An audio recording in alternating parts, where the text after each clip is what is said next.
tuition rates affect the current student generation, I'll go on to talk about how the tuition rates affect the classes of wealth. The classes of wealth are defined by the rich, the middle class, and the poor.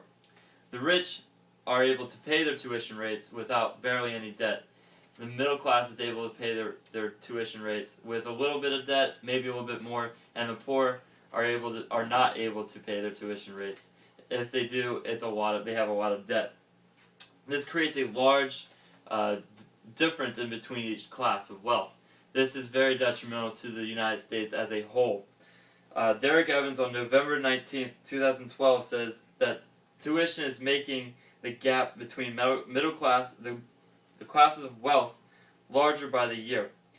Middle class families who have one child are able to pay their students' tuition rate, but if they have 2 or 3 children, they will not be able to pay that large deficit of money, and if they do, they will most likely go into a poor family.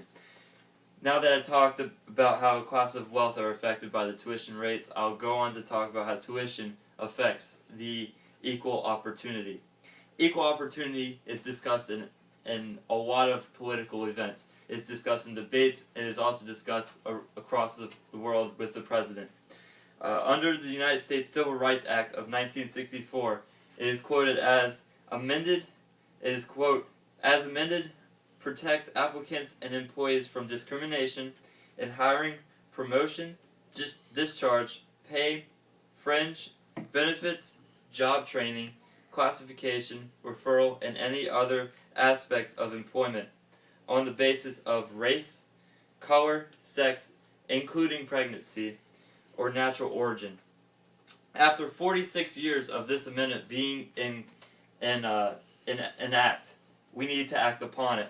We need to change this by taking the tuition rates and lowering it to the amount of students that go to that school.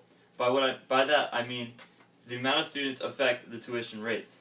Say you have a large amount of students in a school, well, the tuition rates are lower. If you have a lower amount of students at that school, the tuition rates are higher, so that all universities have one equal price. The government are able to regulate this. This will create a better education system.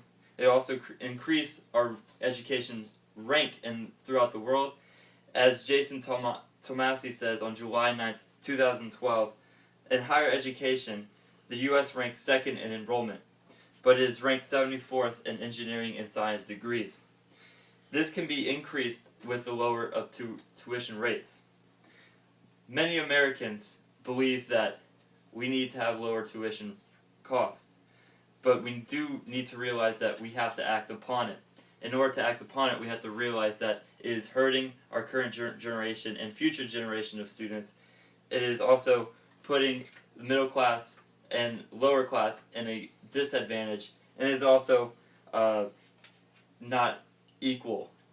But this is America, not a education monopoly.